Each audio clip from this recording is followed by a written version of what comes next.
இந்த செய்தியை உங்களுக்கு வழங்குவது டைனமிக். 34 ஆண்டு கால சிறந்த டைனமிக் 7ஆம் உணர்வு விழித்தெழுதல் விழிப்புணர்வு உளமன உணர்வியல் அனுபவ பயிற்சிக்கு டைனமிக்.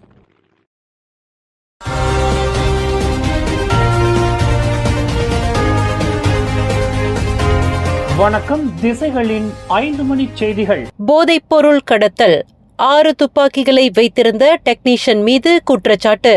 போதைப்பொருள் கடத்தலில் ஈடுபட்டதுடன் தன் வசம் தோட்டாக்களுடன் 6 துப்பாக்கிகளை வைத்திருந்ததாக டெக்னீஷியன் ஒருவர் பினாங்கு ஜார்ஜ்டவுன் செஷன்ஸ் நீதிமன்றத்தில் இன்று குற்றஞ்சாட்டப்பட்டார். ஏ. பிரகாஷ் என்ற 38 வயதுடைய அந்த டெக்னீஷியனுக்கு எதிராக 2 குற்றச்சாட்டுகளும் வெவ்வேறு நீதிமன்றங்களில் சுமத்தப்பட்டன. பினாங்கு கலுகோர் பத்து உபானில் உள்ள ஒரு அபார்ட்மெண்ட் வீட்டில் 79.95 கிலோகிராம் எமபெத்தாமின் மற்றும் ஹெரோயின் போதைப் பொருளுடன் துப்பாக்கி தோட்டா உரைகள் மற்றும் 6 துப்பாக்கிகளுடன் டெக்னீஷியன் பிரகாஷ் பிடிபட்டதாக நீதிமன்றத்தில் தெரிவிக்கப்பட்டது.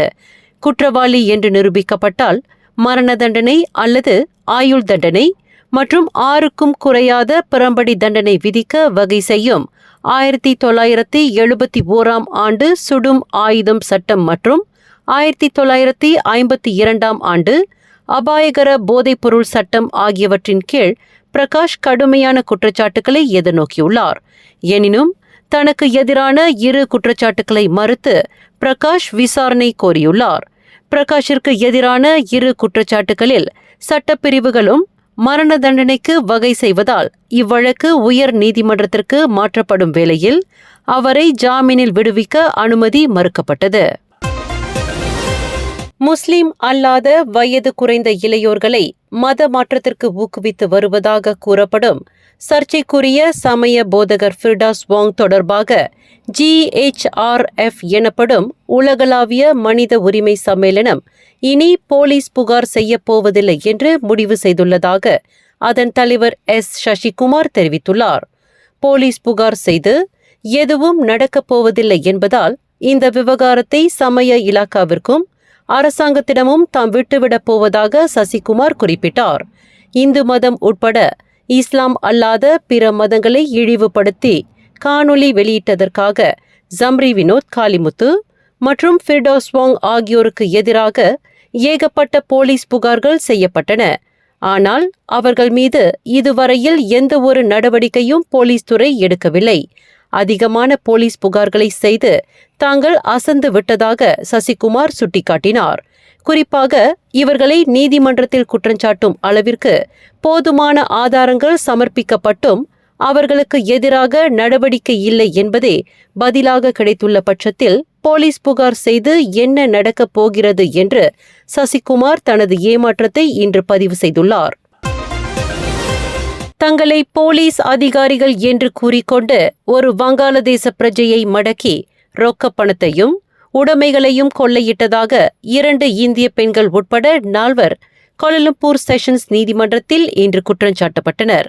26 வயது எம். நந்தினி, 28 வயது எஸ். லாவண்யா, 23 வயது தனிஷ் மற்றும் 40 வயது எம். அழகீன்றன் ஆகிய 4வரும் ஒரு வங்காளதேச பிரஜையான அலி சாஹிட் என்பவரை மடக்கி 400 வெள்ளி ரொக்கத்தையும் அவருக்கு சொந்தமான 600 வெள்ளி பெருமானமுள்ள கைபேசியையும் இதர பொருட்களையும் கொள்ளையிட்டதாக குற்றஞ்சாட்டப்பட்டுள்ளனர். இந்த 4வரும் கடந்த மே 12ஆம் தேதி கோலாலம்பூர் மாநகரில் KL சென்ட்ரல் முனரா ஷெல் கட்டடத்தில் RHB வங்கியின் ATM இயந்திர அறையில் இக்குற்றத்தை புரிந்ததாக நீதிமன்றத்தில் தெரிவிக்கப்பட்டது.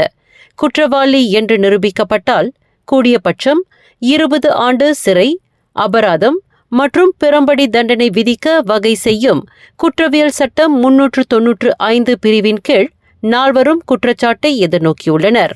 இந்த 4வரும் தங்களுக்கு எதிரான குற்றச்சாட்டை மறுத்து விசாரணை கோரியதால் அவர்களை ஒரு நபர் உத்தரவாதத்துடன் தலா 5000 வெள்ளி ஜாமீனில் விடுவிக்க நீதிமன்றம் அனுமதித்தது. இந்த 4வரில் நந்தினி, தனிஷ் மற்றும் அழகீன்றன் ஆகிய 3வரும் தங்களை போலீஸ் அதிகாரிகள் என்று கூறிக்கொண்டு ஒரு கும்பலாக கொள்ளை சம்பவத்தில் ஈடுபட்டதாக மேலும் 2 குற்றச்சாட்டுகளை எதிர்நோக்கியுள்ளனர்.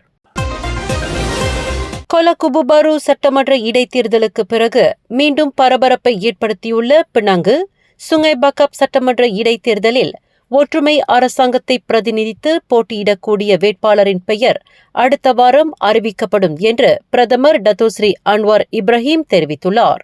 வேட்பாளரின் பெயரை அறிவிக்கக்கூடிய பொருத்தமான தேதியை PKR கட்சியின் துணைத் தலைவர் ரஃபீசி ராம்லி தேர்வு செய்வார் என்று பக்கத்தன் ஹரப்பான் கூட்டணியின் தலைவருமான டத்தோஸ்ரீ அன்வார் குறிப்பிட்டார்.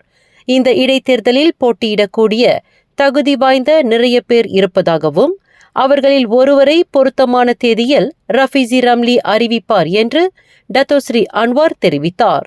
இன்று கோலாலம்பூர் அனைத்துலக விமான நிலையத்தில் மஸ்ஜித் சுல்தான் அப்துல் சமத் பள்ளிவாசலில் வெள்ளிக்கிழமை தொழுகையில் கலந்து கொண்ட பின்னர் செய்தியாளர்களிடம் பேசுகையில் பிரதமர் மேற்கண்டவாறு குறிப்பிட்டார்.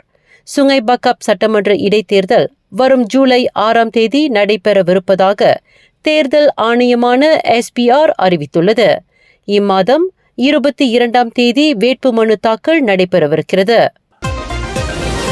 வரும் ஞாயிற்றுக்கிழமை வரையில் நாடு முழுவதும் பெரும்பாலான இடங்களில் இடியுடன் கூடிய கனத்த மழை பெய்யும் என்று மலேசிய வானிலை ஆய்வு மையமான மெட் மலேசியா 6 கூறியுள்ளது. தீபகற்ப மலேசியாவிலும் சபா, சரவாக் கடலோர பகுதிகளிலும் இடியுடன் கூடிய கனத்த மழை பெய்யும் என்று அது குறிப்பிட்டுள்ளது.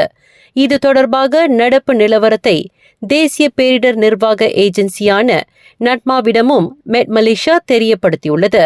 கெடா, பேரா, Kelantan, Terengganu, Pahang, Selangor, Kuala Lumpur, Putrajaya, Nagari Sembilan, Malacca மற்றும் ஜோஹோர் ஆகிய மாநிலங்களில் மாலையிலும் இரவிலும் இடியுடன் கூடிய கனத்த மழை பெய்யும் என்று மெட் மலேசியா ஓர் அறிக்கையில் குறிப்பிட்டுள்ளது. Grand Indian wedding expo June 7ஆம் தேதி முதல் 9ஆம் தேதி வரை காலை 11 முதல் இரவு 10 வரை ஷா அலாம் IDCC மண்டபத்தில் நடைபெறவுள்ளது. Videography, photography, bridal, taco, catering போன்ற திருமண சேவைகளோடு புக்கிங் செய்யும் ஜோடிகளில் 3 ஹனிமூன் பேக்கேஜ் இலவசம். வெட்டிங் ஃபீவர் ஏற்பாட்டில் கிராண்ட் இந்தியன் வெட்டிங் எக்ஸ்போ. புக்கிட் மர்தாஜாம் சபராங்புராயில் மளிகை கடை ஒன்றில் நிகழ்ந்த கைகலப்பு தொடர்பில் விசாரணைக்கு உதவும் வகையில் போலீசார் 2 நபர்களை கைது செய்துள்ளனர். 30 மற்றும் 40 வயதுடைய அந்த 2 சந்தேக பேர்வழிகள் நேற்று வியாழக்கிழமை பிற்பகல் 2:30 மணிக்கும் இரவு 11 மணிக்கும் இடைப்பட்ட நேரத்தில் புக்கிட் மர்தாஜாம் வட்டாரத்தில் கைது செய்யப்பட்டதாக சபராங்பராய் தங்கா மாவட்ட போலீஸ் தலைவர் ACP ஹெல்மி அரிஸ் தெரிவித்தார். கடந்த ஜூன் 3ஆம் தேதி இரவு 11:30 மணியளவில் நிகழ்ந்த இச்சம்பவத்தில் 2 சந்தேக பேர் வழிகளில் ஒருவர் காயமுற்றுள்ளார் என்று ACP ஹெல்மி குறிப்பிட்டார். ஜோஹோர் கொத்ததிங்கி ஜலன் குவாலா செடிலி கச்சில் சாலையின் 70வது கிலோமீட்டரில் 2 வாகனங்கள் சம்பந்தப்பட்ட விபத்தில் மாது ஒருவர் உயிரிழந்ததுடன் 3 காயத்திற்கு ஆளாகினர்.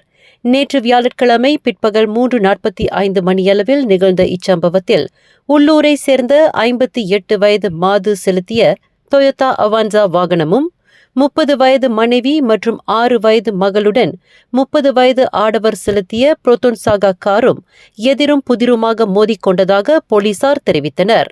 இதில் டொயோட்டா அவான்சா வாகனத்தை செலுத்திய ஒரு வர்த்தக பெண்மணியான 58 வயது மாது உடலில் ஏற்பட்ட பலத்த காயங்களினால் சம்பவ இடத்திலேயே மாண்டார்.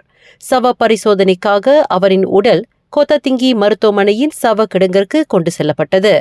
படுகாயமுற்ற புரோத்தோன்சாகா காரை செலுத்திய 30 வயது நபரும் சொற்ப காயங்களுக்கு ஆளாகிய அவரின் மனைவியும் மகளும் கொத்ததிங்கி மருத்துவமனையில் சேர்க்கப்பட்டுள்ளதாக கொத்ததிங்கி மாவட்ட போலீஸ் தலைவர் சூப்பரிண்டென்டென்ட் ஹுசேன் ஜமாரோ தெரிவித்தார். மேலும் செய்திகளை தெரிந்து கொள்ள கீழே இருக்கும் பெல் பட்டனை அழுத்துங்கள்.